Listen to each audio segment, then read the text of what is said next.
గౌరవ ముఖ్యమంత్రి వర్యులు రేవంత్ రెడ్డి గారు, నేను, మా ఎంపీ గారు రఘువీర్ రెడ్డి గారు, మేము కేంద్ర జలవనరుల మంత్రి శ్రీ సిఆర్ పాటిల్ గారిని,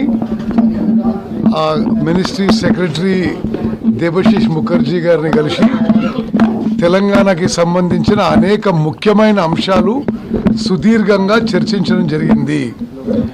మొదటి విషయం, కృష్ణా నదీ జలాలపై తెలంగాణకి అన్యాయం జరుగుతుంది, ఆంధ్రప్రదేశ్ ఎక్కువ నీళ్లు తీసుకుపోతుంది, కేంద్ర ప్రభుత్వం వెంటనే జోక్యం చేసుకుని ఏదైతే ఆంధ్రప్రదేశ్ ఎక్కువ నీళ్లు తీసుకుపోతుందో దాన్ని వెంటనే ఆపాలి అని చెప్పి కేంద్ర మంత్రిని, కేంద్ర కార్యదర్శిని మేము డిమాండ్ చేయడం జరిగింది. వాళ్ళు తప్పనిసరిగా జోక్యం చేసుకుంటామని చెప్పి హామీ ఇచ్చారు. నాగార్జున సాగర్ రైట్ కెనాల్ నుంచి మరి వాళ్ళు తీసుకుపోతున్న 10,000 క్యూసెక్ నుంచి 5,000కి తగ్గిస్తామని చెప్పి హామీ ఇచ్చారు.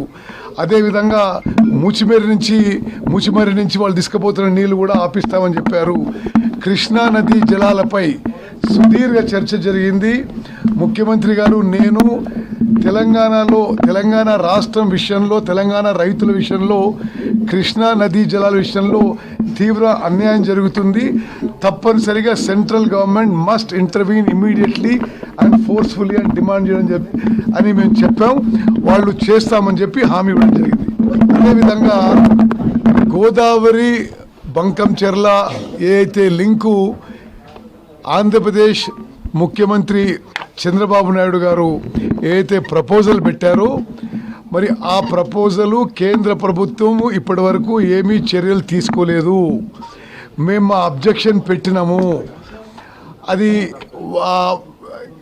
కేంద్ర ప్రభుత్వం ఏం చెప్పిందంటే, మాకు ప్రీ ఫీజిబిలిటీ రాలే, డిపిఆర్ రాలే, ఎటువంటి ప్రపోజల్ లేదు, ఇప్పటి వరకు మేమేమి కన్సిడర్ చేయలే, తప్పనిసరిగా మీ అబ్జెక్షన్ మేము పరిగణలోకి తీసుకుంటామని చెప్పి స్పష్టమైన హామీ ఇవ్వడం జరిగింది.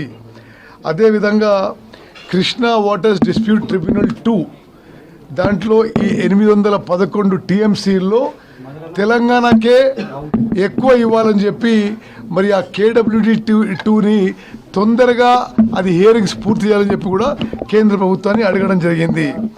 అదేవిధంగా పాలమూరు రంగారెడ్డి, సీతారాం సాగర్, సమ్మక్క సారక్కకి నీటి కేటాయింపులు తొందరగా పూర్తి చేయాలని చెప్పి విజ్ఞప్తి చేసావు. తప్పనిసరిగా అది వేగవంతంగా టేకప్ చేస్తామని చెప్పి హామీ ఇవ్వడం జరిగింది. ఈ ప్రాజెక్టులకి ఫండింగ్ కూడా అంటే ఏబిఐపి కింద కానీ ఇన్ఫ్రాస్ట్రక్చర్ ఫండింగ్ కింద కానీ ఫండింగ్ ఇవ్వమని చెప్పి మేము రిక్వెస్ట్ చేసాం, విజ్ఞప్తి చేసాం. తప్పనిసరిగా పాజిటివ్గా పరిశీలిస్తామని చెప్పి మరి మంత్రి గారు హామీ ఇచ్చారు. పాలమూరు రంగారెడ్డికి అడిగాం, సీతారాం సాగర్కి అడిగాం, మోదికుంట బాగుకి అడిగాం, చిన్న కాళేశ్వరంకి అడిగాం, అదేవిధంగా కోరాట చినాక ప్రాజెక్ట్ కూడా ఈ 5 ప్రాజెక్టులు అడిగాం. తప్పనిసరిగా కన్సిడర్ చేస్తామని చెప్పిండ్రు. అదేవిధంగా చాలా ముఖ్యమైన విషయం, తెలంగాణకి కృష్ణా నదిలో మరి శ్రీశైలంలో కానీ, నాగార్జున సాగర్ కానీ, ఇతర పాయింట్స్లో కానీ టెలిమెట్రీ ఇన్స్ట్రుమెంట్స్ వెంటనే ఇన్స్టాల్ చేయాలి. ఇది 10 ఏళ్ల పాటు గతంలో ఉన్న తెలంగాణలో ఉన్న ప్రభుత్వం ఈ విషయం నిర్లక్ష్యం చేసింది. అవసరమైతే తెలంగాణ, ఆంధ్ర ఇద్దరి వాటా ఏదైతే ఖర్చు ఉంటుందో అది మేమే భరిస్తాము. వెంటనే టెలిమెట్రీ ఇన్స్ట్రుమెంట్స్ ఇన్స్టాల్ చేయాలి, సో దట్ అక్యురేట్ మెజర్మెంట్స్ వస్తాయని చెప్పి మేము చెప్తే తప్పనిసరిగా ఆ కార్యక్రమం వెంటనే చేపడతామని చెప్పారు. అదేవిధంగా కేంద్ర ప్రభుత్వం యొక్క ఇండియా ఇన్ఫ్రాస్ట్రక్చర్ ఫండ్ నుంచి తెలంగాణకి 50-year లోన్ విత్ 0 ఇంట్రెస్ట్, దాని కింద తెలంగాణకి ఇరిగేషన్ ప్రాజెక్ట్స్కి ఫండింగ్ మేము ఫైనాన్స్ మినిస్ట్రీ అప్రోచ్ అవుతున్నాం. మీరు కూడా అందులో మీరు సహకరించాలని చెప్తే తప్పనిసరిగా అది సహకరిస్తామని చెప్పి హామీ ఇవ్వడం జరిగింది.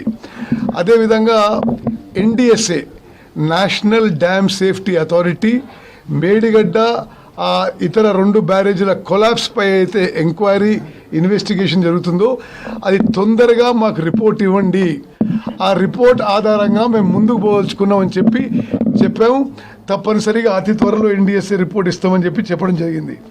మరి తెలంగాణ యొక్క మరి జలవనరుల విషయంలో ముఖ్యమంత్రి గారు నేను చాలా గట్టిగా మా వాదన కేంద్ర ప్రభుత్వం దగ్గర వినిపించినము. వాళ్ళు స్పష్టమైన హామీ ఇచ్చిండ్రు. తప్పనిసరిగా కేంద్ర ప్రభుత్వం తెలంగాణ ఇంట్రెస్ట్ కాపాడుతున్న విశ్వాసంతో మేము ఉన్నాం. కృష్ణా వాటరు 2, ఒకటి టెంపరీ ఇప్పుడు రైట్ నౌ, అది ఇమీడియట్గా మరి రోజువారీగా కేంద్ర ప్రభుత్వం జోక్యం చేసుకుంటామని చెప్పి హామీ ఇచ్చారు. రెండోది లాంగ్ టర్మ్, ఇది కృష్ణా వాటర్స్ డిస్ప్యూట్ ట్రిబ్యునల్ 2, ఇది బ్రిజేష్ ట్రిబ్యునల్, అది హియరింగ్స్ తొందరగా చేయించాలని చెప్పారు.